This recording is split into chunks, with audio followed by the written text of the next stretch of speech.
அன்பு உறவுகளுக்கு அன்பான வணக்கம்.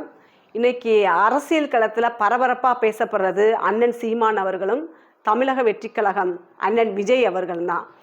இவங்க ரெண்டு பேரும் கூட்டணியா, மறைமுகமாக இவங்க சந்திக்கிறாங்களா அப்படிங்கிறதான் பெரிய பேச்சாக இருக்குது. கூட்டணி வந்தால் நல்லது தானே. மறைமுகமாக சந்திக்க என்ன திமுக அதிமுக மாதிரி பெட்டி வாங்கிக்கிட்டு பெட்டி மாற்றி பண்ணிக்கிட்டு இருக்க போகிற அரசியலா இது? இல்லை, மக்களுக்காக நிற்கக்கூடிய ஆகச்சிறந்த அரசியல் நாம் தமிழர் கட்சி.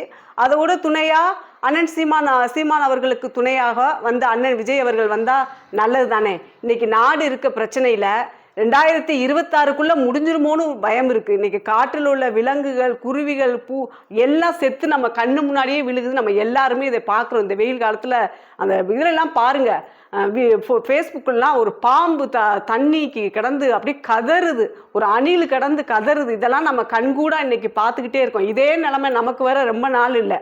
இப்போ நம்ம மாற்ற வேண்டியது அரசியல் களத்தை மாற்ற வேண்டியது. நமக்காக நம்ம நம்பி வாக்கு செலுத்தினவங்க எல்லாருமே நம்மளை ஏமாற்றி நம்ம இயற்கை வளத்தை கொள்ளையடித்து நம்மளோட வடநாட்டவர்கள் இங்கே கொண்டு வந்து நம்மளை வேலை வாய்ப்புனை பிடுங்கி நம்ம இளைஞர்கள்லாம் போய் வெளிநாட்டில் போய் வேலை பார்க்க வேண்டிய ஒரு கட்டாய சூழ்நிலையில் நம்ம நாட்டு மக்கள் இன்னைக்கு தள்ளப்பட்டு இருக்காங்க.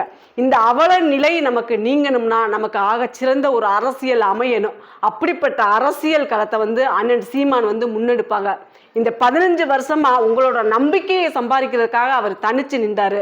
உங்க மக்களோட கூட்டணி வச்சு அவர் நின்றாரு. மீண்டும் அவர் நிற்பாரு. உங்களுக்காக எந்த ஒரு மாநில கட்சிகளோடையும் சரி, மத்திய தமிழ்நாட்டில் உள்ள கூட்டணிக்கு எந்த ஒரு தன்னோட உடன்படாத எந்த கட்சிகளோடுமே அவர் உடன்படுறதில்லை. கருத்தியெல்லாம் தனக்கு ஒத்து போகிற கட்சிகள் அவர் ஏற்றுக்கிட்டு அவர் தலைமையில் ஒரு ஆட்சி தமிழ்நாட்டில் கட்டாயம் அமையணும். அப்படி அமையும் போது நமக்கான சில அதாவது இருக்கக்கூடிய சின்ன சின்ன பிரச்சனைகளாவது நமக்கு தீரணும். முதலே நம்ம சாப்பிட்ற சாப்பாடு நஞ்சு, குடிக்கிற தண்ணி நஞ்சு, பிறக்கிற பிள்ளைகளுக்கு நோயோட பிறக்குதுங்க. இது எல்லாத்துலேயும் ஒரு மாற்றம் கொண்டு வரணும்னா நம்ம அரசியலில் தான் முதலே மாற்றத்தை கொண்டு வர முடியும். என்னதான் ஒரு தனி மனிதன் நம்ம கத்திக்கிட்டே இருக்கிறதுக்கும் ஒரு 10 பேர் கூடி கத்துறதுக்கும் நமக்கு வித்தியாசம் இருக்குல்ல.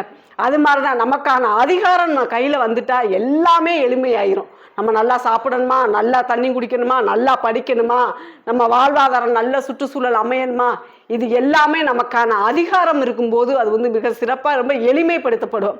அப்படிப்பட்ட அதிகாரத்தை நம்ம கையில் எடுக்க வேண்டிய ஒரு கட்டாயம் தமிழ்நாட்டுக்கு இருக்குது. அப்படிப்பட்ட சூழ்நிலையில் அண்ணன் சீமான் அவர்களும் விஜய் அவர்களும் இணைந்து செயல்பட்டால் இந்த தமிழ்நாடு நல்லா இருக்குங்கிறத உங்களோட கருத்து தான் என்னோட கருத்து. மக்கள் எல்லாருமே அரசியலில் ஒரு மாற்றத்தை மாற்றம் வேணும்னுங்கிற எண்ணோட்டம் இன்னைக்கு எல்லாரும் மக்கள் இடத்துலையும் வந்துருச்சு. இப்போ பார்த்தீங்கன்னா பாராளுமன்ற தேர்தலெல்லாம் மற்ற கட்சிக்காரர்கள் போகும்போது ஊருக்குள்ளே விடாமல் அடித்து விரட்டினாங்க. நீ வராத, நீ போய் எல்லா கட்சிகளுமே எதிர்ப்பு தெரிவித்தாங்க மக்கள். எதுக்கு? அவங்களோட ஊழல். அவங்க 5 வருஷம் கழிச்சு தான் ஓட்டு வாங்கிறதுக்கு மட்டும் அந்த இடத்துக்கு போகிறது. 5 வருஷம் கழிச்சு தான் மக்களை பார்க்குறது. அதுக்கான ஒதுக்கக்கூடிய நிதிகளில் தன்னோடதுக்காக பயன்படுத்தி நம்மளோட வரிப்பணம் தவறுதலாக பயன்படுத்தப்பட்டுருச்சு. இந்த எல்லா விழிப்புணர்வுமே மக்கள் இடத்துல இன்னைக்கு வந்துருச்சு. அப்போ அவங்க எல்லாருமே என்ன நினைக்கிறாங்க, ஒரு மாற்றத்தை கொண்டு வரணும் அப்படின்னு மிகப்பெரிய ஒரு நம்பிக்கை நட்சத்திரமாக இன்னைக்கு தமிழ்நாட்டில் இருக்கிற ஒரு அரசியல் தலைவர்னா அண்ணன் சீமான் அவர்கள் தான். அப்படிப்பட்ட நம்பிக்கைக்குரிய ஒரு தலைவரை மக்கள் தேர்ந்தெடுக்க தயாராக. நன்றி.